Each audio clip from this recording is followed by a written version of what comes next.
Oh, is this okay, cool. Can you guys see my screen? That looks okay. Looks good. Okay, cool. And then let's fix one thing. Okay, cool. Okay, so today, is this in the way? Can you guys see my box of this thing? No, it looks perfect. Okay, sounds good. Okay, so today we're gonna go over echo interpretation. So we had a prior lecture on echo acquisition and kind of optimization of images, and then also on scope of practice, basically. So this is review. So I don't, if you guys have or haven't looked at the prior lectures, this is some of the content that we covered before, and we'll kind of touch on really all of this before. So again, there's basically four main locations where we acquire image in a POCUS. And we usually do the same sequence for every study that we do. So here's the parasternal long, and here's the labeled chambers here. The parasternal short, same location on the chest. You just turn the probe 90 degrees. The apical forechamber, which is with the probe at the apex of the heart. This is the subcostal view, which is just below the costal margin, pointed back towards the heart. And then from the subcostal view, you kind of maneuver the probe up to point the indicator port towards the patient's head. And then you get this view of the IVC. So it's four, kind of five. These last two are in combination. So that's kind of review. Of course, if you don't know all this stuff right now, it's okay. We can cover it as we go. And then also just a reminder, we talked about scope of practice. I think that's a really important thing for us to emphasize and re-emphasize. And that just means that a point of care ultrasound is not meant to replace a physical exam or labs or your clinical decision making, and it's also not meant to replace a complete transthoracic study. It's meant to be an aid or a tool to use in the context of your other clinical decision making tools. And then we also talked last time about kind of four proposed questions or items that would probably be reasonable as an internal medicine resident to be able to glean from most of your POCUS exams. So I think just once we basically, after the slide, we have four cases that we'll just kind of walk through, and people can kind of call out what they see. Please talk, otherwise it'll just be me talking at you guys for however long this takes. But try to keep these things in mind. You can either write them down or just try to remember them. EF over under 40, is the RV dilated or not? Is there a pericardial effusion that is large? And then what does the IVC look like? I think if you can get a good sense of these four things, and not try to, overcall things based on what you see, like don't try to diagnose tamponade that's out of the scope of practice, then I think you'll be in good shape. Questions on this stuff so far? I know I kind of flew through it, but we've covered some of it already. Cool. Okay. Okay, let's do case one. So you get no clinical history. We're just looking at echoes. So let's, John, I'm going to call on you. Is that okay? Can you just tell us what you see? You can tell us the view, the chambers, your impression, anything that jumps out at you. That sounds good. The video is actually very, very choppy. Shucks. Choppy for other people too? Is it just me? Sorry. Yeah, a little bit. Yeah, it's like 1 frame per second. Troublesome. I think if we can improve that at all, I don't know that we're going to be able to. Okay. I can just give it my best shot based on what I'm seeing Yeah. at this point. Okay. I can also send out the email to you guys of all of these. And so check your email in a second. The PowerPoint with the images will be up. If you put it in presenter mode, it'll autoplay, or you can just follow along and he'll tell you which slide. Good idea. Yeah.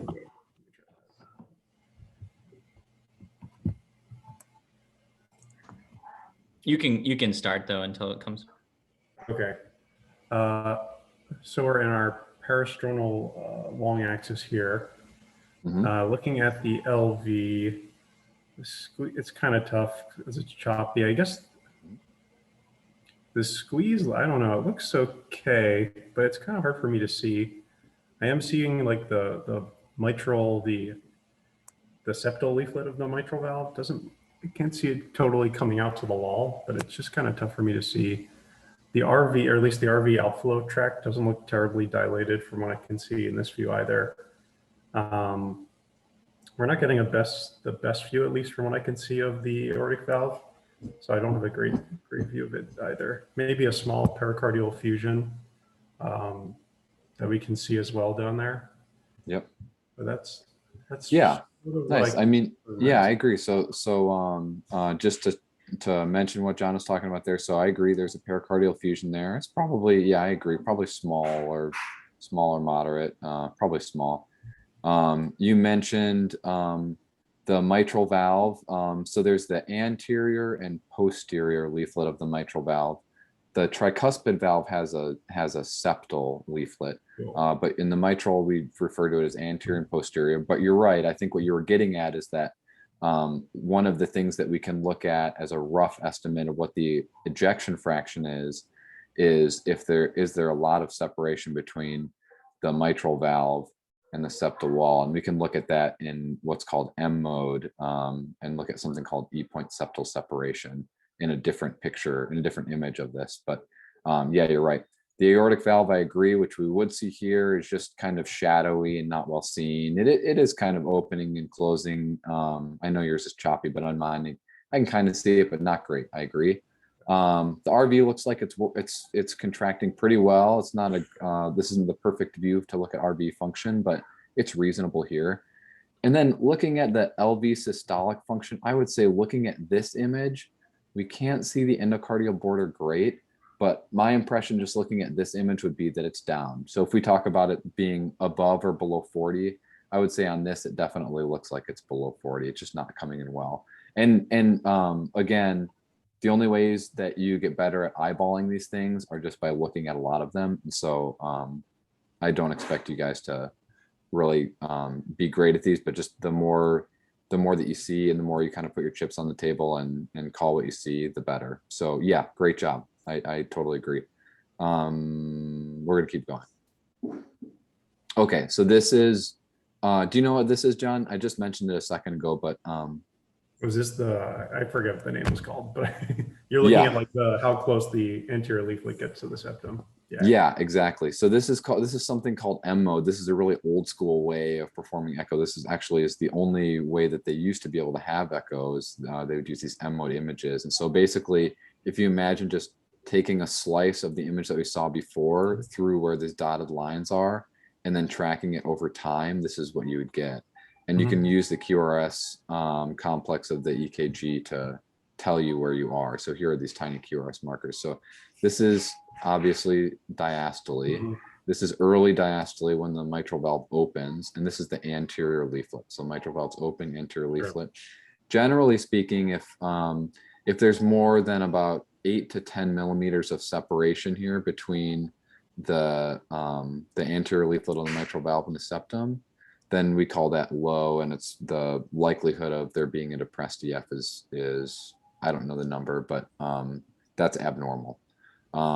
And these little dots, these are each a centimeter, but 10 millimeters or 1 centimeter. So you can see clearly there's more than a centimeter there. So it's abnormal. Does that make sense? Yeah. Okay, cool.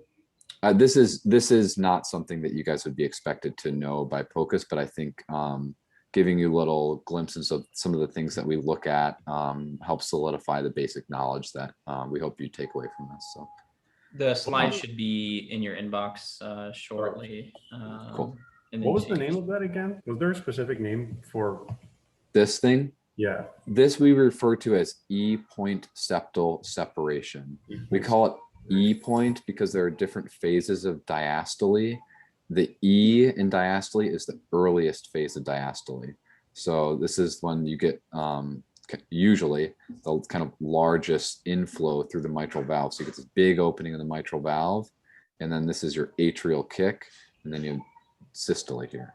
So it's E-point is early, And that's E-point septal separations that we refer to it as. And Lovino loves this actually in the MICU, and he'll do this very frequently on his bedside echoes with you guys. So I think it's important for you guys to know for that context. Cool. I'm gonna go back one. I forgot to mention one thing. Sorry, guys. This one, I'm gonna play again. Sorry, can you guys hear "Let It Go" playing in the background? Yeah. That's my wife and 2-year-old. Anyways, so this is the descending. This is the descending aorta. This is the marker that we use to help differentiate between a pericardial and a pleural effusion. So John, you correctly identified the pericardial effusion.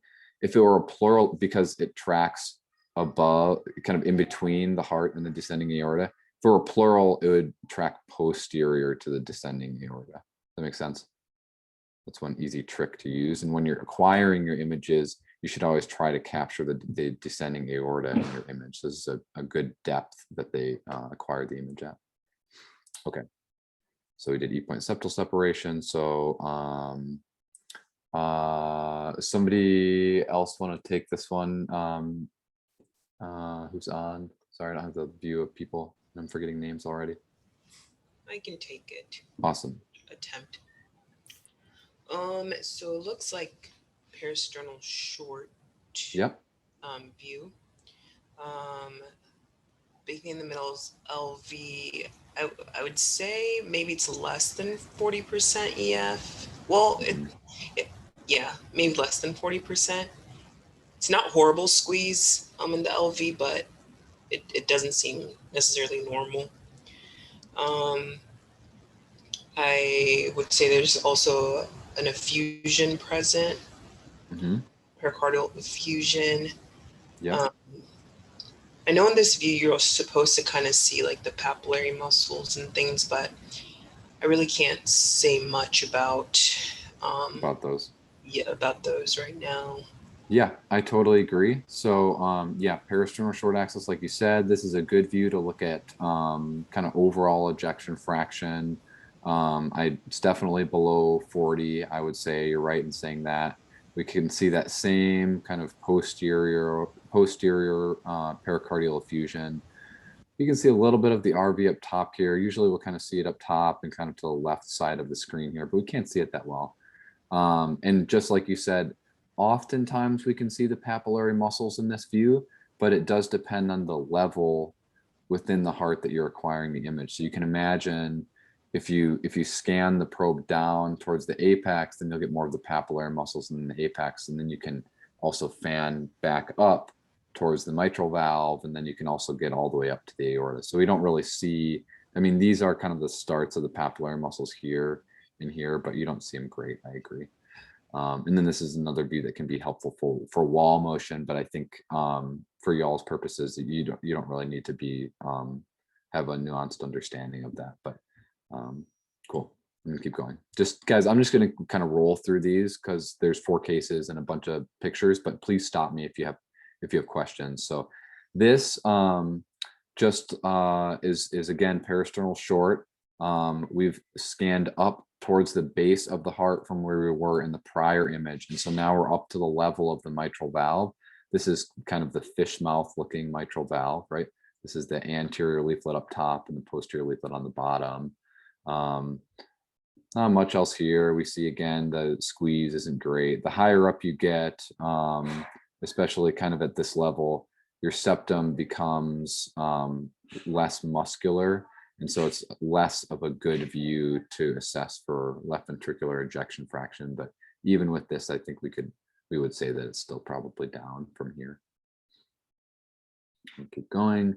So now we've just continued to fan the probe up from where before we're still in the parasternal short axis. And now we're at the level of the aortic valve, which is here. This can be a pretty confusing view actually with a lot of different structures in it. I think for y'all's purposes, it's good to know the structures, but you probably won't use this for a ton of different things. Just to walk you through what we see, this is the aortic valve. Again, we can't see it great as far as the whether it's trileaflet or not. This is the interatrial septum. This is the right atrium, tricuspid valve. The right ventricle kind of wraps around anteriorly. Sometimes we can see the pulmonic valve over here. And then this is the left atrium down here. Am I missing anything, Spencer, from this view that you would want them to know or look at specifically? I don't know if you guys want to pull up the slide set that Spencer just sent to you, so it's less choppy. Just let me know if you guys have it and if it's working for you. Okay, so let's go back. Hey, do you want to do this one too? When you talk about like kind of scanning to look at the different levels of the valves, are you actually physically moving your like your wrist only, or are you actually moving like the ultrasound kind of scanning down? Good. Yeah. Great question. So basically, when you're at the level of the peristernal short, so let's go back. So to get from this one to this one to this one, these are all peristernal short. You typically keep your ultrasound probe in the exact same position. You don't slide it on the skin, but you are fanning by just dropping the tail or moving the tail up or down, either in the direction of the apex or in the direction of the base of the heart. So once you find that position, you don't really need to slide the probe at all. You can just fan the probe. You guys know what I mean when I use those terms? Okay, cool. Sometimes if you want to get all the way up to the level of the aortic valve, you might have to slide up one rib space, but usually you can get it just by fanning the probe. Okay, cool. Good question. Really good question. Okay, let's do this one. So apical 4-chamber Mm-hmm. mode, I would say, looking at the RV, I mean, it looks like it has good squeeze. I would say 40%. Right ventricle, I could say that maybe it's a little bit dilated. I feel like it should be collapsing more, but I could be definitely off on that. Looking at the different valves, the mitral valve looks off. It doesn't look normal, I would say, but Yeah, I agree. So I think first thing we'll start with the RV. The RV size typically should be about 2/3 or less than the LV size. So here, I agree. The RV size is probably normal. And it's moving pretty well here. I think the RV function here is normal. I mean, we look at kind of what the base is doing. It's kind of banging away there. And the RV free wall is coming in decently well. These aren't perfect images, but I think we can say it's normal. The LV, this is a tricky LV, and I think part of the reason is that we're a little bit off axis here, and because we're off axis, the mitral valve looks funny, like you were saying. We don't see clear leaflet separation here, and the reason I say that we're off axis is if you kind of like look at what the endocardium is doing during during systole, when it squeezes, you see like a bunch more of it come in, and then we also lose the apex when it squeezes. The location of the apex during systole shouldn't change. If it drops down and comes in, then you're probably foreshortened in your image acquisition. And what that will do is that will kind of lead your eyes to overestimate the left ventricular ejection fraction. So I think that the LVEF here looks better than it probably is, and that makes sense based on what we saw in the peristernal images, right? Because we saw in the peristernal long and short, it definitely looked below 40. And now we're seeing this looks better than 40, but we're foreshortened. And I think that that's the reason. Does that all make sense? Okay, cool, good. Okay, I'm gonna keep going. Oh wait, I have a quick question. Yeah, please. Yep. Is the endocardium, I don't know if it's just the view that we're in. Does it look like it looks weird and choppy, or is it just normal like trabeculations? Good question. Good question. There are some trabeculations here. there are these kind of, see these kind of like fine linear looking things here that are kind of come in and out of the plane. These are called these are called false chords. Sometimes they're in the left ventricle. They're basically bands of muscle along the LV. That's probably what they are. Sometimes a thrombus can look similar to it, but I don't think that's the case here. There is a good amount of trabeculation here. I don't think we can't really see well enough to say much else about it, but I think these are probably just what we call false chords and a little bit of heavy trabeculation, but I think that's a good observation. Anything else there, Spencer? No, I think that's a really good point, and certainly something the echo reader would be focused on, going forward through the scans. I think an important part of this is think about how low you thought the EF was on the parasternal long versus on this. And so really when we're thinking of EF and how to look, just one view doesn't give you the full image of the patient. And so really, like you guys are doing, going through all, and it's an accumulation of all the data. And I think that's a really important point in this case. Yeah, totally agree. Okay. You guys know what we're looking at here? This can be anyone.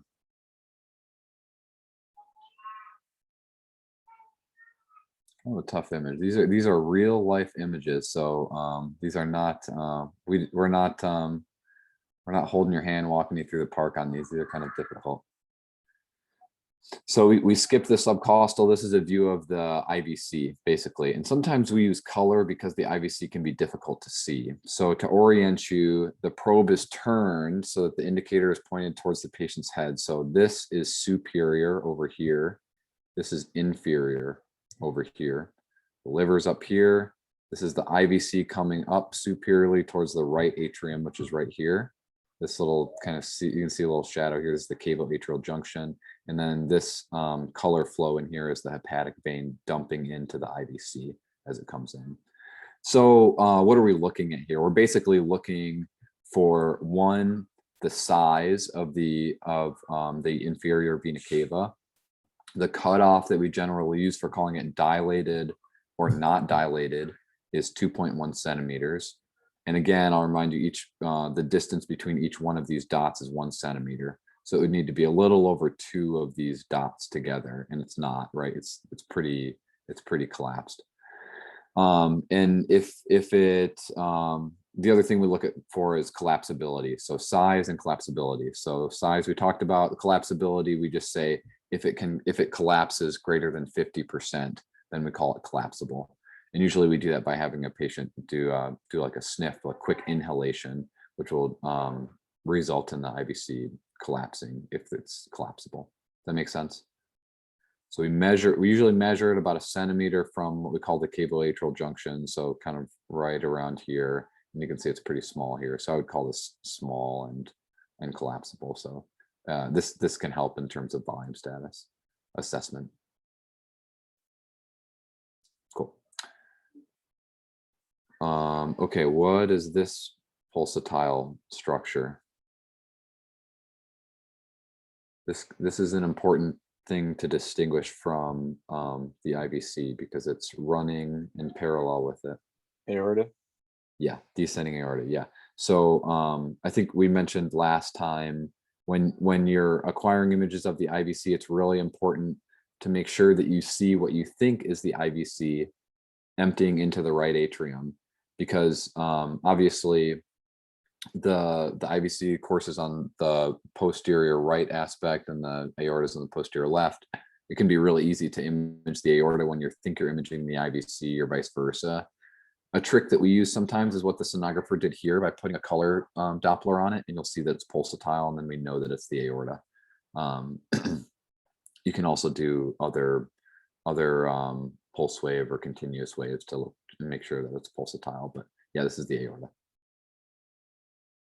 So notice the color frame on the IVC versus on the aorta. So the aorta, you see the pulsatility. So it's only happening during systole versus the IVC. It's nice and slow and it's a much more kind of a continuous flow. And so that the highlighting just the difference between the two, if it's a little bit challenged, like Mark said, real world images, how do we differentiate between the two? In addition to visually, we can use color to help us. Okay. That's it. That's case one. Questions on that one?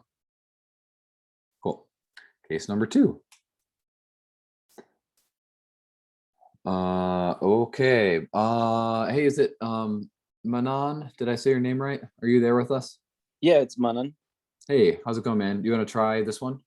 Yeah, sure. So we're in our personal long again. So just going through the chambers here, we've got the RV at the top, which maybe is a little on the large side. The LV looks like it has decent squeeze, got good motion of the mitral valve. Maybe even I don't know, maybe I'm reading too much into it, but looks like maybe the walls are a little thick, maybe a little bit of LVH or something. I guess, yeah, the LA maybe is a little big. There's a little trace of fusion between the aorta and the posterior LV wall. So that is a pericardial effusion. Yep, nice, good. Yeah, I agree. I think you hit most of the big things there. I mean, I agree. The RV looks a little bit generous. It doesn't look like it's contracting particularly well, at least from this view. So we'll need to remember that when we get to our apical views. Yeah, the LV looks like, at least in this view, the function is normal. Mitral valve looks normal. We can't see the aortic valve perfectly well here. There is a small pericardial effusion, no clear pleural effusion. Get a little bit of this kind of shadowing artifact from the heart here. That's kind of nothing much else to report. Good. Questions on this? Okay, cool. This is a close-up view. Here we can see the aorta a little, or the aortic valve, excuse me, a little bit better, but not much else new here. Okay, what do we got here? You know, take this one again, Manan? Yeah, so I would say the RV looks just as big as the LV in the short axis, if not bigger. Yeah, because we're not even really catching all of the anterior wall. Yeah, agree. I'm not, so like we're at the level of the chords, because you can kind of see them, I guess, the papillary muscles. Yeah, these are papillary. But then there's muscles also here.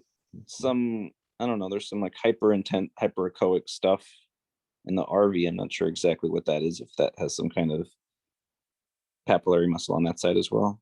You know, like kind of flashes in and here kind of pap, and here, yeah, Yeah. that might be part of the tricuspid valve coming in and out there. Yeah. Okay.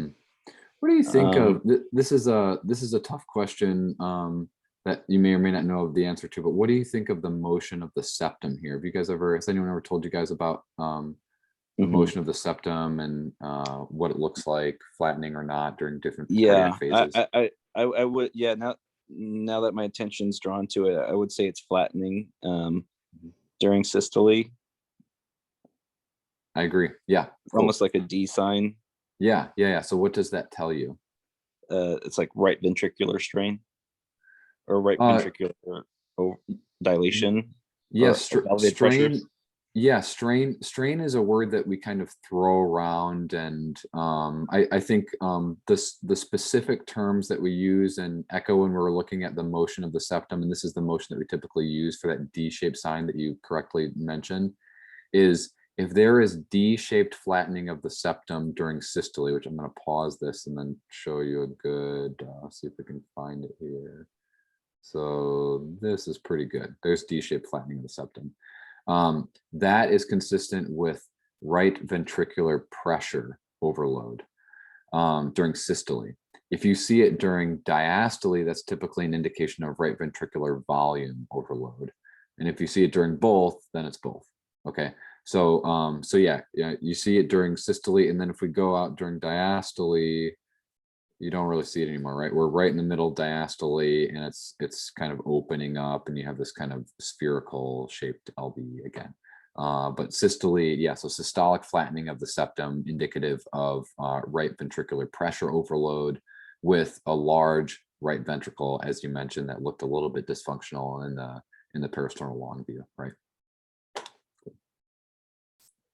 Okay, let's go next one. So this is color. This is a little tricky. I'll take this one for you. So this is color of the peristernal short axis again at the level of the mitral valve. We're putting color. You can see this kind of the fish mouth of the valve again. Again, this is the anterior leaflet up here. This is the posterior leaflet back here. And you can see during systole, there's a little bit of color flow directed backwards, kind of towards the posterior leaflet. So this person might have a little bit of mitral valve regurgitation there.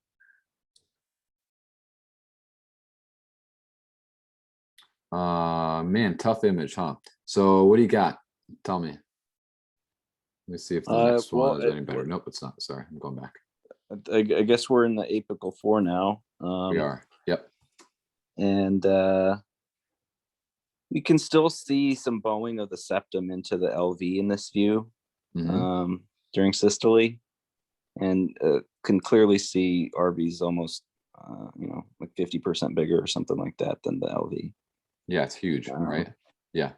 I mean, I think, it's great, I think, especially for you guys to look at these images that are not like crystal clear and still be able to see how valuable they can be, right? Even when you can't see exactly all the structures, you can clearly see that the RV is gigantic. The free wall is not moving very well. You're getting bowing of the septum, as you said, into the LV. So something is going on with the right ventricle, and the PA pressures are likely quite high, right? Otherwise, I agree. There's not much else other than, can we say anything about the function of the left ventricle here? We can't see the LV endocardium that well, but what do you think? Yeah, I mean, grossly it looks normal.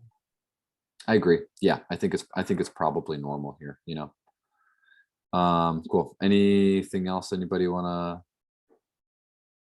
Cool. Okay, I'm gonna carry on here. Okay, and then I'll let you take this one too, and then we'll stop picking on you for now. So we're back in our favorite IVC view here. You can clearly see that a plump IVC. I guess is there a scale on here? I'm not sure exactly how big it is, but it's big. Yeah, these are the dots. So this is 1 centimeter between these dots, 2 centimeters here. It's definitely probably bigger than that, right? And this hepatic vein is like very also dilated hepatic vein, right? Yeah. Yeah, that's what I'll say. The other thing that kind of gets my attention here too is we haven't really gotten a good look at the tricuspid valve and how competent it is, but you can actually see at least brief color flow reversal of the hepatic vein during systole. So there's probably, I would bet, a good amount of TR here. Echo 202. Yeah, yeah, exactly. Not important for y'all's purposes, but I think it's interesting, right? Because remember when we look at color flow, blue is color away from the probe is up here. Blue is color away from the probe, and then this red or yellow is flow towards the probe. So if you're getting flow towards the probe during systole, that's blood in the wrong direction, and you can get that in severe TR. So it's probably there. Okay, questions on that one? Cool. You guys have the the PowerPoint images now, able to see them. Okay, probably a lot more clear what we're seeing. Okay, great. Oh, you guys, okay, great, good. Okay. Sounds good. Ehi, let's go back to you. Is that okay? Yeah. Okay. I'm gonna open up the presenter mode. So back in peristernal long view. Yep. It's kind of hard to see, like, still with just how gray it is, but I know that's how it should be. Everything looks just in general, this might be overstepping, but like hyperdynamic, just comparing it to the images we just saw, but I don't know if that's like real in this context or not. Mhm. The LV seems to squeeze well. I Uh-huh. would say greater than 40%. Yep. Honestly, things are moving too fast for me to really No, I think, be I think, anything. yeah, I think what you said is right. You know, what do you think about, let's just walk through our kind of 4 points. What do you think of the size of the RV, at RV least from this size, view? it looks normal. Yeah, I agree. And then, the LVEF above, below 40, what do you think? I would say above 40. Yeah, probably. And then what do you think? Do you see any evidence of a pericardial effusion from this view? Um, n- Kind of hard to no, no see. There's a bunch of pericardial. shadowing and stuff. Yeah, I think there's probably something there. Like once you get out here, it's hard for me to tell where the myocardium ends and where the pericardial effusion begins. But then back here, there's something there. It's hard to tell. Here's the descending aorta, right? So we know that it's pericardium, but there's something there. It's hard to tell what the size is, at least from here. But otherwise, yeah, I agree. And obviously, we can't see the IVC from here. So yeah, good. Okay, so we need more information, basically, right? Yeah. Um, and this won't help you with too much more information, but where are we here and what do you see? Let me go to the presenter mode. I think this is trying to be a peristernal short. Yep, yeah, you're right. Yeah. And where are we? Are we like at the aortic valve, mitral valve, below the mitral valve? I think below the mitral valve. Yep, exactly. Yeah, we're below the mitral valve. So we can see the LV very well. All the walls are coming in. The EF is normal based on this, right? We'll look at the apical too, but so far everything is indicating that the EF of the LV is probably normal. You can see the RV kind of come in and out. It's small. It's probably going to be normal size too, right? And again, you can see like kind of some evidence of pericardial effusion back here, kind of this black stuff coming in, and maybe this is pericardial effusion up here. I think it probably is, but hopefully our apical images are a little bit better.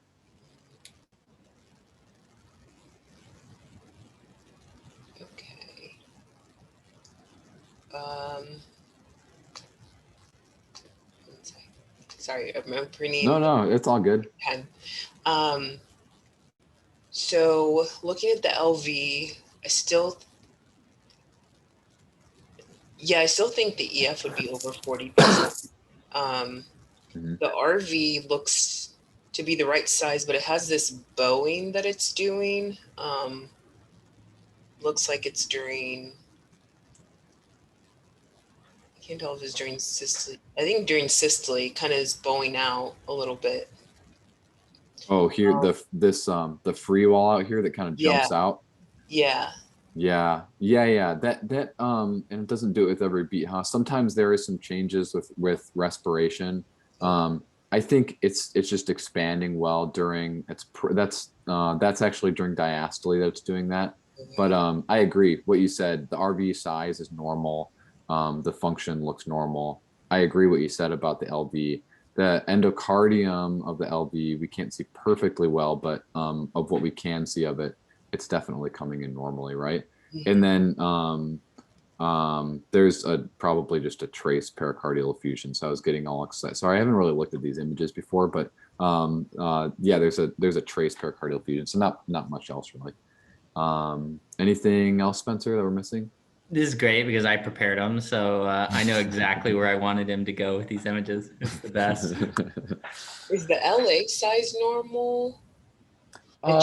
Compared yeah. to the other images, it looked a little bigger, but Good question. It might be a little bit enlarged. I'll tell you one thing that can be tricky when we're looking at echo images that tricks our eyes too, is that everything is relative to the other structures that you're seeing on the screen, and we oftentimes don't adjust what we're seeing with our eyeballs to the scale.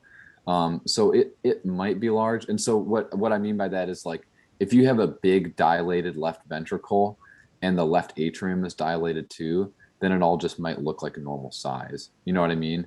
Yeah. And if you have someone who has a small LV but a normal LA size, then likewise you might have you might think that it looks large, but it's not. It might be a little bit generous. Yeah, I think as far as scope of practice for you guys, it's good to think about these things. But you don't need to worry about calling like left atrial dilation or LVH or things like that. But I would totally agree as far as like just kind of making mental notes and trying to hone your skills. Okay, I'm gonna keep going. Ah, there is. Oh, sorry. Go ahead. What do you think? Well, I feel like I should be excited about something based on your reaction. Maybe or maybe not. I don't know. No. So now I feel like there is now a pericardial effusion. It looks like bigger than in the other views. Mhm. Looking at the LV, still looks like good squeeze. I still think the RV just looks so strange how it's moving, but yeah. Yeah, I think. Yeah, I think you're right. So, just so that everyone knows, yeah. So this, you guys can see my pointer, correct? Yeah. Yeah. Okay. So this is all pericardial effusion here. We're in the subcostal view, pericardial effusion all the way around posteriorly. Sometimes this is really the best view to see pericardial effusion, and we don't see it in other places. The LV looks good again. The RV, like you said, I mean, one of the things that we worry about in pericardial tamponade is what we call RV diastolic collapse.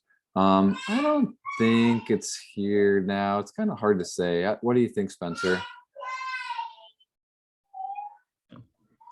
Yeah, it's hard to Spencer's say, Right. but absolutely, you're totally right that it looks funky. I think that was a great description Mhm. of it being abnormal. Yep, I totally agree.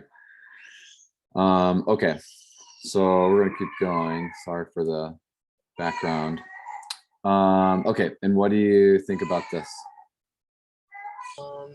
So I see the liver parenchyma, so I'm assuming this is IVC. It looks like, it looks like it's going inappropriately into the IVC. I mean, it's kind of hard to tell without the color. Yeah. This is no, it's tricky. So yeah, this is IVC. This is emptying into the right atrium. This kind of floppy thing here that looks like it's kind of separating the two is just the eustachian valve. That's like a if you remember your congenital development here, that's what that is. You can see a little bit of separation here. That's just pericardial effusion. And then the hepatic vein is emptying in. But the big takeaway here is that the IVC is probably dilated here, right? And we can't really tell whether there's collapsibility. It doesn't look like it. What do you think, Spencer? Yeah, kind of right in the middle of kind of a challenging IVC case, which is why I put it in. This is one that you would be like, I wasn't totally sure. It looked kind of big to me, but. Yeah, exactly.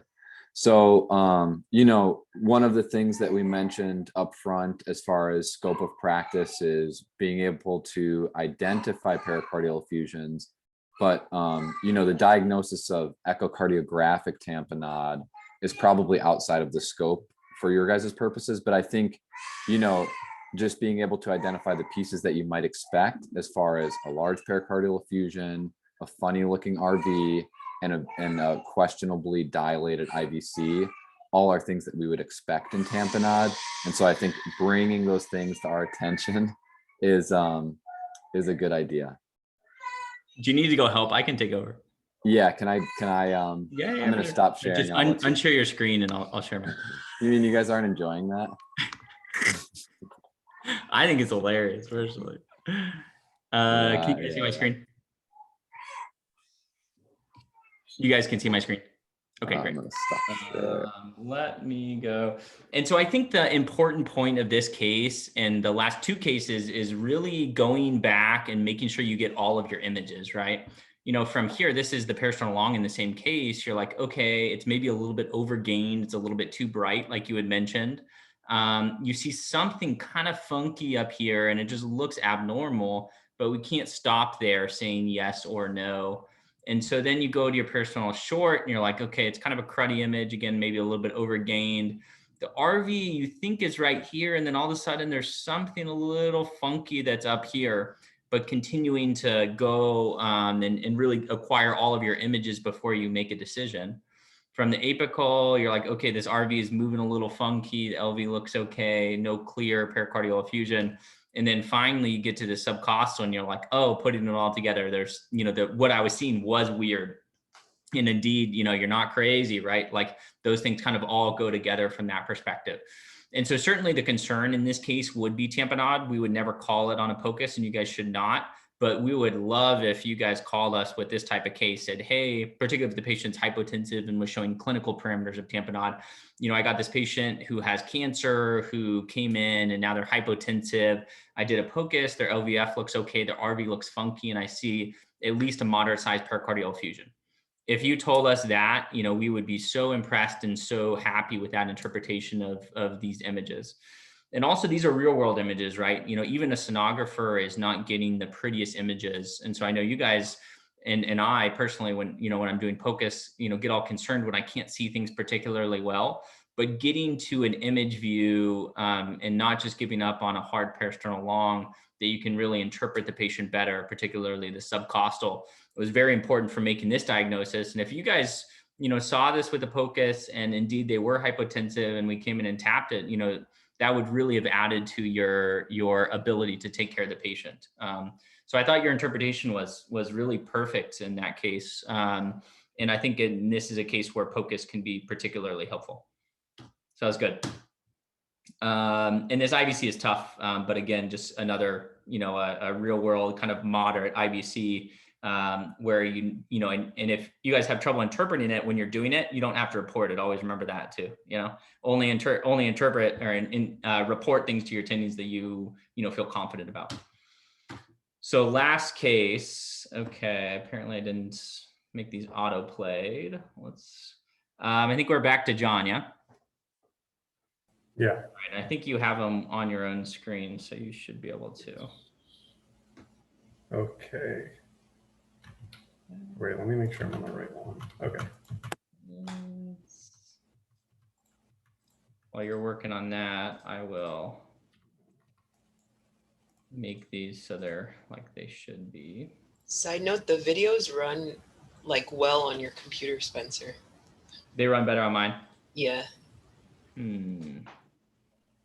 That's interesting.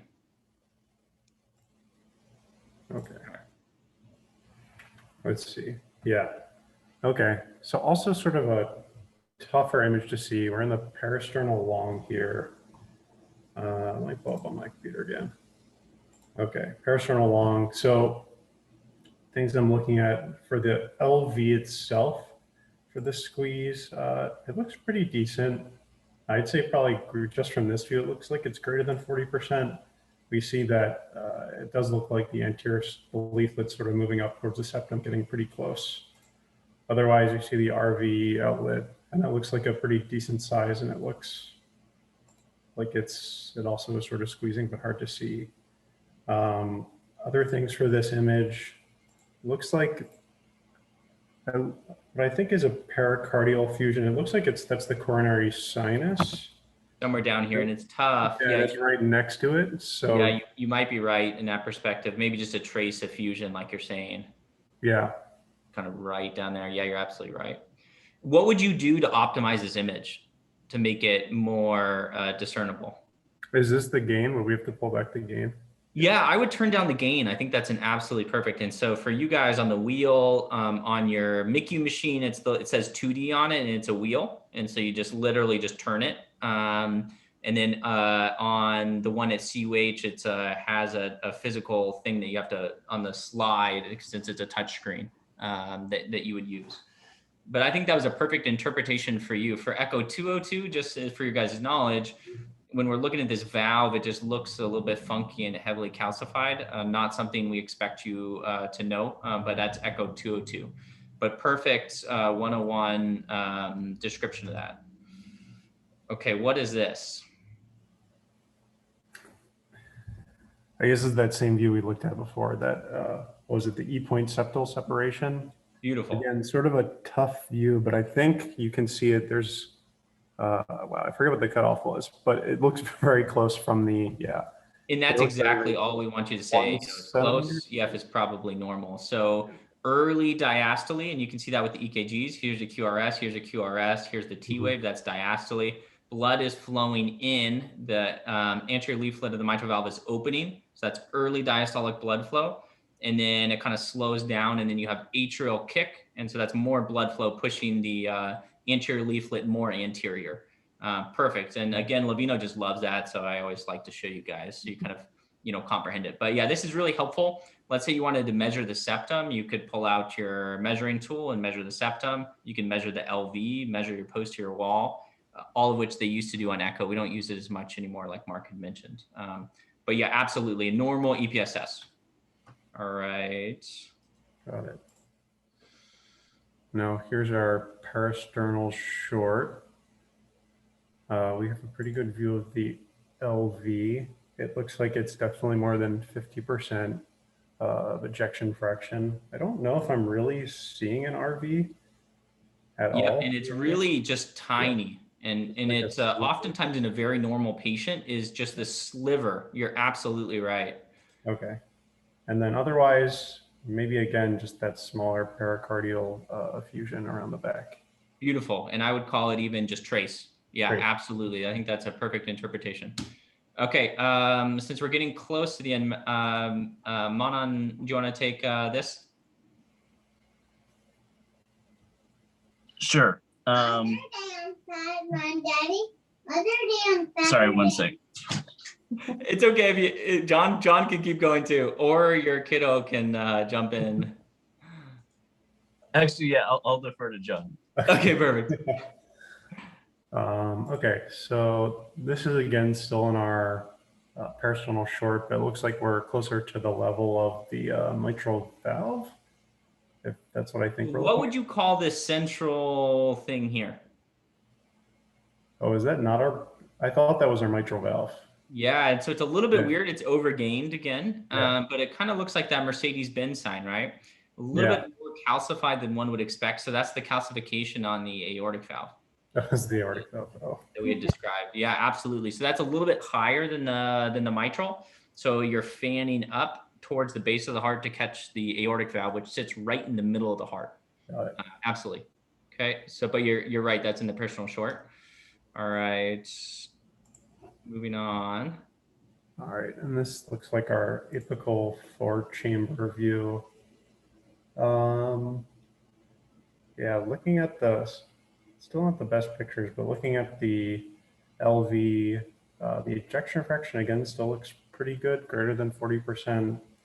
The RV looks like it's about 2/3, maybe a little less than the LV in terms of diameter, so I think that's fine.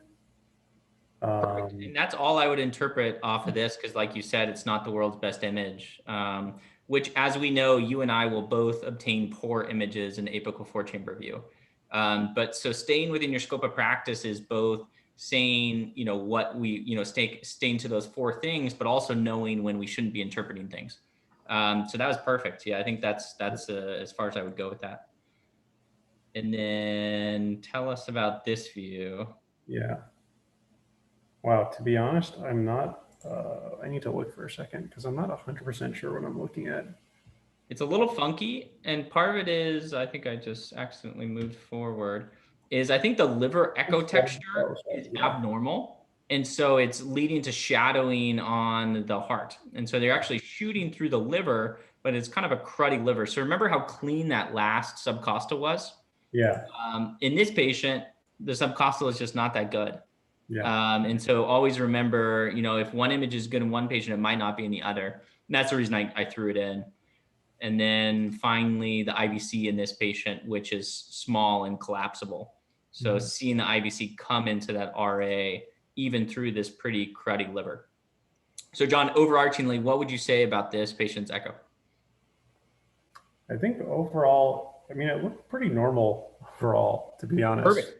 Yeah. EF, what you said was above 40%. You said the RV size was normal. You said there was maybe trace pericardial effusion, and which is fine, and the IVC was small and collapsible. So this is, you know, somebody that you would call in the middle of the night, or, you know, if you were doing it and say, you know, this looked pretty normal as a whole. So I think the big things to take away from today's session are a couple. We saw, you know, different pathologies, but I think the really, you know, high quality image require changes and knobology and really optimization of image, particularly with gain. Some patients, even sonographers, have challenges getting good images on. And I think that's an important context, that it's not just you guys, it's the fellows, it's the sonographers too. So if you really can't get an image, don't let that discourage you. Move on, you know, in your kind of algorithm to the next image acquisition. Always remember to try to get all of the images that you can of those 4 places, right? Peristernal long, short, apical, and subxiphoid, like we saw with that pericardial effusion, which was very clinically relevant in that patient. We didn't see it really until the subxiphoid. And so it's important to, you know, continue all the way through that. And then finally, really sticking to what we know as far as those 4 things. If you have a question about valves or regurgitation or other things that are interesting, and you guys obviously are clinically, you know, taking care of, good questions to ask. But again, reporting on rounds or in the middle of the night, stick to kind of our scope of practice, and that'll keep you safe as far as what, you know, what you saw. So beautiful questions about that. I don't want to keep you longer than we need to.